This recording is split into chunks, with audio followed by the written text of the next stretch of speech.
joins them, surprising everyone. We learn that during the deliberation, the officials talked about Kafka's result, thinking he has no potential whatsoever, so they considered failing him. But Sashiro decides to accept him into his platoon because he was able to support the other candidates during actual combat.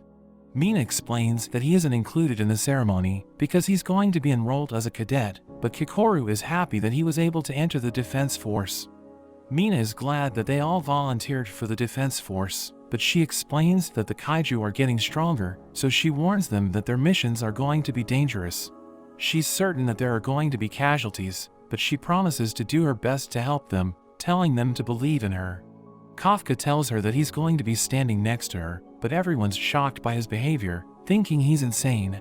She tells him he's disrespectful, so she decides to punish him, telling him to do 100 push-ups, and Sashiro laughs, telling her to go easy on him.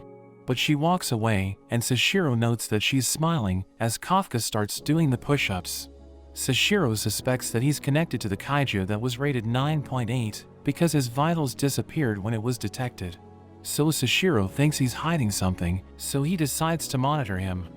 Kafka struggles to complete his push-ups, and he barely manages to get 100 as everyone celebrates, but Kikoru interrupts them, telling him she wants to talk to him. They head to a diner, where Kafka tells Kikoru how he got his powers, and she can't believe this is possible. He thinks about telling the defense force about it, thinking they might be able to cure him, but she tells him it's a bad idea, because they will experiment on his body until he dies, saying they will use him to create special weapons. So he begs her to keep his powers a secret, and she agrees to this, reminding him that he saved her life, but she promises to kill him if he goes on a rampage. We see Reno in the middle of a training session, and he hits the targets with amazing precision. A voice mentions that he was able to complete the exercise in over 2 minutes, and his combat power has reached 18%. Everyone is impressed with his progress, and Furuhashi wants to keep up with him. So he goes through the exercise with everything he has, and he's able to beat Reno's time, as the voice mentions that his unleashed combat power is 20%. He tells Reno not to get too cocky, but they see Kikoru completing the test, as the voice reveals that she was able to destroy the targets in 1 minute, and her combat power is at 55%. She taunts them, saying she's better than them, and Haru thinks he'll never defeat her, but Kagura tells him he's falling behind, and he realizes that Kagura has surpassed his unleashed combat power.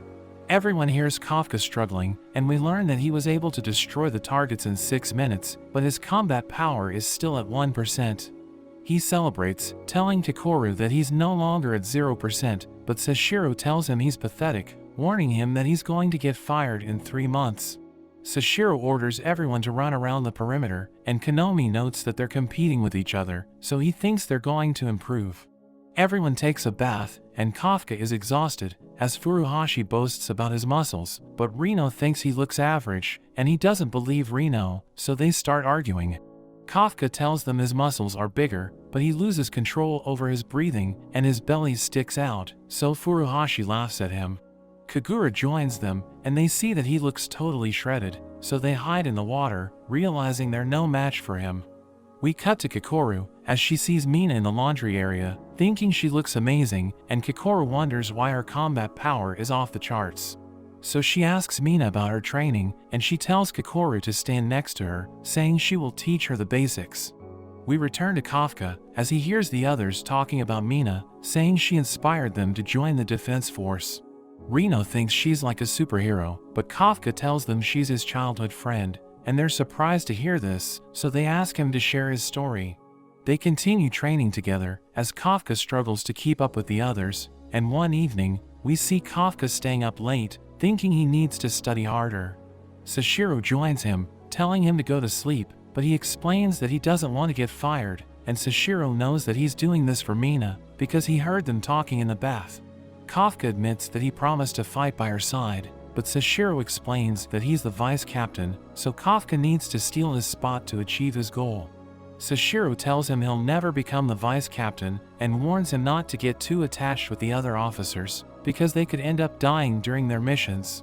At that moment, the alarm rings, and everyone realizes there's a kaiju, so they prepare to head out, as Sashiro tells Kafka it's time for his first mission. We see the civilians being evacuated, as a Hanju appears in the middle of a city and it's surrounded by smaller kaiju. The defense force wants to minimize damage to the surrounding area, so they plan to defeat the Hanju at the central sector. Mina volunteers to get rid of it, saying she will destroy it from a distance, and she wishes everyone luck. The officers make their way to the city, as Sashiro tells them it's time to hunt kaiju, but Kikoru still can't believe that Kafka is kaiju number 8, and she looks forward to seeing him unleash his powers. Japan's ground force prepares to fire their artillery, as Sashiro's platoon sees the Hanju. He tells them that Mina will deal with it, and they just need to focus on eliminating the smaller kaiju, which are being spawned by the Hanju, because they might escape from the area. He orders everyone to prepare for battle, and they get fired up, as Sashiro tells them to have fun. Kafka knows that he needs to prove himself, because he could end up getting fired if he doesn't perform well, but he tells Reno that he's excited for the mission. A group of kaiju appears, and Kikoru charges in with the others, but Kafka slowly climbs down the building. A helicopter arrives, and we learn that Mina has reached the sniping spot, as Konomi tells the ground force to lure the Hanju to the central sector. So they open fire, launching several rockets at the Hanju, but it has no effect, and it starts moving forward. Sashiro tells the new recruits to show him what they're made of, and Kafka tries to unleash his suit's power, but a kaiju blows him away, and Kikoru advises him to stay back, because he's still at 1%. The experienced officers look down on the rookies, telling them not to get in the way, and they mention that nobody knows about the enemy's weak spots. But Kikoru starts blasting the kaiju, blowing them to pieces, and her seniors are amazed by her combat skills. We see Furuhashi in action, telling Reno to keep up with him, but he realizes that Reno was able to kill a kaiju on his own, wondering how he was able to do that. So he explains he's using freezing rounds, saying it fits his style, because it allows him to slow down the enemy while he's fighting.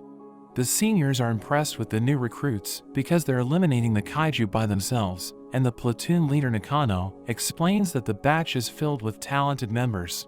Kagura and Haru are competing against each other, wanting to see who gets more kills, as Nakano notes that they're complete opposites, but she thinks they're both attractive. She thinks the rookies are amazing, because they're outperforming their seniors, and Konomi reports that Reno and Furuhashi are at the forefront. But Kafka realizes he's being useless, so he wonders what he can do to help, and he sees a dead kaiju, thinking he might be able to find its weak spot.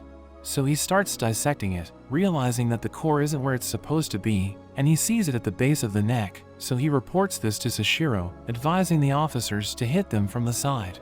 He adds that the kaiju have reproductive organs, and he warns Sashiro that they might spawn new kaiju if the organs aren't destroyed.